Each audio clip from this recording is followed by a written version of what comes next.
Hola a todos, hay momentos en la historia que creemos conocer al dedillo, ¿verdad? Pues hoy vamos a darle una vuelta de tuerca a uno de esos periodos, la Guerra Fría, para verla desde un ángulo, totalmente inesperado. ¿Coca-Cola? ¿Un futbolista? ¿Y la bomba atómica? Sí, suena a chiste, ¿a que sí? Pues es la pregunta que nos va a guiar para descubrir una historia alucinante sobre cómo esa gran rivalidad mundial no solo se luchó con espías y misiles, sino en lugares que ni nos imaginamos. Vale, para entender todo este lío tenemos que viajar atrás en el tiempo. Situémonos justo al final de la Segunda Guerra Mundial. Todo el mundo esperaba un futuro de paz, ¿no? Pues esa esperanza se fue al traste y bastante rápido, la verdad. Y en vez de esa paz tan ansiada, lo que tuvimos fue un planeta literalmente partido por la mitad. Ojo, no era una guerra de las de antes, con ejércitos luchando cara a cara, no. Esto fue otra cosa, una tensión constante, una rivalidad estratégica que marcó el ritmo del mundo durante casi 50 años. La famosa Guerra Fría. Pero es que la cosa iba mucho más allá de un mapa con fronteras. Estamos hablando de dos maneras de entender la vida completamente opuestas, chocando de frente. Por un lado, la libre empresa de Estados Unidos y sus aliados. Por el otro, la planificación de la Unión Soviética. Eran, en resumen, Washington contra Moscú en una lucha por ver qué sistema se imponía al otro. Winston Churchill lo describió de una forma que ha quedado para la historia, ¿no? Dijo aquello de que un telón de acero había caído sobre Europa. Y es que la imagen era potentísima, porque era exactamente eso, un continente roto en dos, que se convirtió en el primer gran campo de batalla de esta nueva lucha de gigantes. Claro, con la amenaza de la bomba atómica siempre ahí flotando en el aire, una guerra directa entre las dos superpotencias era impensable. Era un suicidio. Así que tuvieron que ser creativos, buscar otros sitios donde enfrentarse. Y la pregunta es, ¿dónde? ¿Dónde se libró realmente esta guerra? Pues no fue con tanques ni con soldados. La verdadera batalla, la más importante, se luchó en otro sitio, en la cultura. Se libró en las mentes, en los corazones de la gente. Una guerra de ideas para convencer al mundo de quién tenía la razón, de qué modelo de vida era el mejor. Y así entramos de lleno en la guerra cultural. Porque los dos bandos, tanto soviéticos como americanos, se dieron cuenta de algo clave.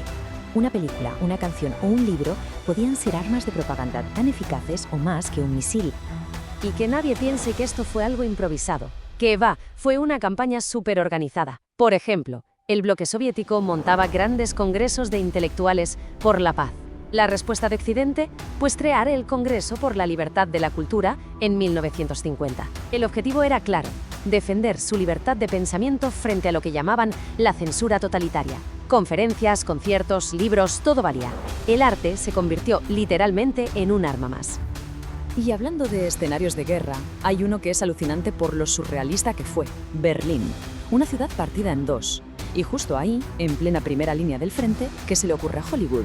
Pues rodar una comedia. Sí, una comedia. Estamos hablando de la película 1, 2, 3, del genio Billy Wilder. La trama es una locura maravillosa. Un ejecutivo de Coca-Cola, nada menos, que intenta venderle el refresco más capitalista del planeta a los comunistas.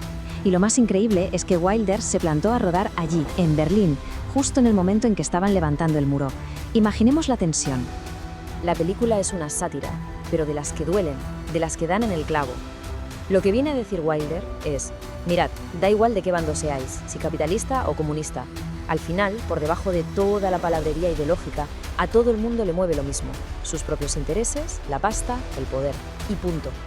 Y ahí está la genialidad, ¿no? El mensaje de la película fue tan potente, tan certero, que ha resistido el paso del tiempo mucho mejor que los ladrillos del propio muro de Berlín. Es la prueba de que a veces el arte tiene una capacidad única para ver las cosas como son, mucho mejor que los propios políticos.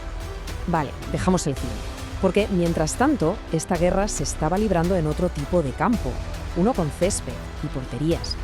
473. Quedémonos con ese número, 473. Es una cifra brutal. Son los goles que un solo jugador marcó para su equipo, el Benfica. Una barbaridad que lo convirtió en una leyenda mundial. Y ese hombre, el dueño de esa cifra, era Eusebio da Silva Ferreira, un futbolista de otro planeta. Y que, sin comerlo ni beberlo, se convirtió en otra ficha importante en este gran tablero de ajedrez que era la Guerra Fría. Le llamaban la Pantera Negra. Es que la historia de Eusebio es el reflejo de una época entera. Nace en Mozambique, que por aquel entonces era una colonia portuguesa, y de ahí salta a Europa para convertirse en una estrella mundial. Su éxito era mucho más que fútbol, era el símbolo de lo que se llamaba el tercer mundo, de esas naciones que no estaban ni con Washington ni con Moscú y que de repente demostraban al planeta que también podían competir y ganar. Para que nos hagamos una idea de su nivel, el mismísimo Pelé, o Rey, se refería a él como mi hermano. Eso lo dice todo. El talento de Eusebio era tan grande que superaba cualquier frontera, cualquier ideología. Daba igual si estabas en un lado u otro del telón de acero, todo el mundo admiraba a la Pantera. Y ahora volvemos al principio. ¿Cómo conectamos todo esto? ¿Qué tienen que ver un directivo de Coca-Cola en Berlín y un futbolista de Mozambique con la Guerra Fría? ¿Dónde está el truco? Pues el truco es que la Guerra Fría no fue solo cosa de políticos y espías. Fue algo total. Se medió en todas partes. En la política, por supuesto, con el mundo dividido en dos. En la cultura, con películas como 1, 2, 3, que se reían de toda esa tensión. Y en el deporte, con figuras como Eusebio, que se convirtieron en íconos para millones de personas. Y esa es la gran conclusión de todo esto, ¿no? Que para entender la historia de verdad no vale solo con leer sobre presidentes y tratados. La historia también está en el cine que veíamos, en los estadios a los que íbamos. Está en las pequeñas grandes historias, porque al final la historia está en todas partes. Y esto nos deja con una última pregunta en el aire, que a mí me parece fascinante. Si la Guerra Fría también se luchó en los cines y en los campos de fútbol, ¿cuántas otras historias increíbles, cuántas otras batallas secretas nos estamos perdiendo por no mirar la historia desde otro ángulo?